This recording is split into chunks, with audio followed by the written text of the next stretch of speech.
Tesla CEO Elon Musk taking to Twitter and unveiling new details about two cars in his company's pipeline, the Model X and the lower-cost Model 3. But there has been some confusion about which details are new and which are old, so we're sorting out in a brand new segment we're calling New News or Old News with our friend Ben Callow of RW Baird. Ben, great to have you with us. Thanks for having me on. I want to start off with this tweet first. Musk says, with the same options, Model X is $5,000 more than an S due to greater size and body complexity. Signature Series is fully loaded, hence the higher price. So, Ben, is this new news or old news? That's new news.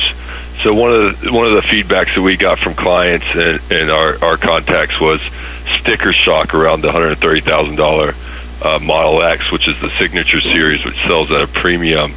So this tweet actually shows what the actual Model X will come in at, about $110,000 before subsidies. Okay, so new news. Next tweet here, Ben, is also about the Model X. Musk said first production cars will be handed over on September 29th at our Fremont factory. So, Ben, new news or old news? That's new news. We didn't have a date for the actual event, and so this is probably going to be the first time that the public gets to see the actual production version of the Model X. We'll have the media there as well, so you'll get the first reviews of the Model X.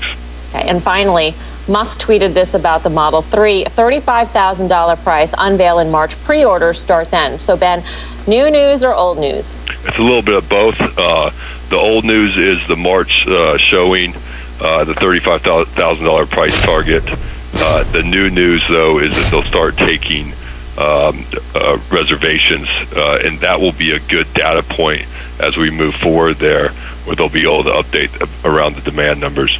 Okay, and I'm just curious, one last question, Ben. With the pricing information on the Model X, are you getting any sort of directional sense as to how margins will be given what you expect the cost for the X to be as well? Yeah, I think from a P&L perspective, it's nice to see that pricing there. We still think that the Model X over time can come in towards the Model S type of margins. Again, there will be a ramp up there. But with that pricing, we think that will help them get to those margins. And when it's released on September 29th, you had written that you think that it's going to be sort of the friends and family who get the car first. Will the press get a hold of it? Will there actually be reviews coming out from people who are not aligned with the company? I think around that date, I'm not certain. They haven't announced anything. But one of the things in our call has been to own into the launch, and that doesn't mean just into the 29th. It means into the months afterwards, too. If you look back to when the S was launched, you really had this frenzy, this media frenzy in the weeks and even months to come, when they won the Auto Trend Car of the Year award in 2013, even though first deliveries were in 2012. So it's going to be a kind of a couple-month-long type of catalyst that we expect. Okay, Ben, thanks for calling in. Appreciate it. All right, take care, guys. Ben Callow of RW Baird. How do we trade Tesla at this point? I mean, he makes a good point in terms of the frenzy that's going to be leading up. So why are you so negative I'm just on skeptical. I mean, I think that $130 number is a massive, massive number. And I think to own the stock here, you have to look out. You have to think about the mass market opportunity. You have to think about that Model 3. And I just don't know how they're going to be able to make a $35,000 car. I mean, the fact is he's making a bunch of different cars now. It's not just one. So he wasn't able to meet his quotas or his estimates on one car. Now he's got three cars in the mix.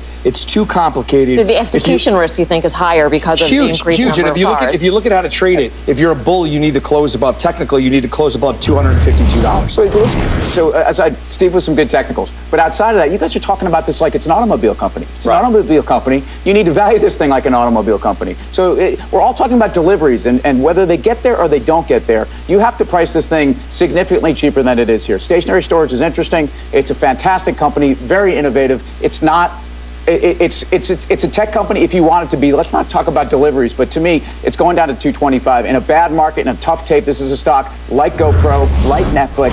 I think it's going to be very, very dangerous to own. ATM stock here? Definitely an ATM stock, and you do not buy it here. In this market environment, this is where you can get really hurt. I still like the name long term. I think stationary storage ultimately disrupts the electric grid. But that's a 5-year story. That's tough to trade on. Okay, up next, rumors are circulating that there are strong orders for Apple ahead of the new iPhone launch. And what about that potential larger iPad? A top-ranked analyst weighs in. Plus, GoPro getting rocked again while tech rebounds. A camera maker can't seem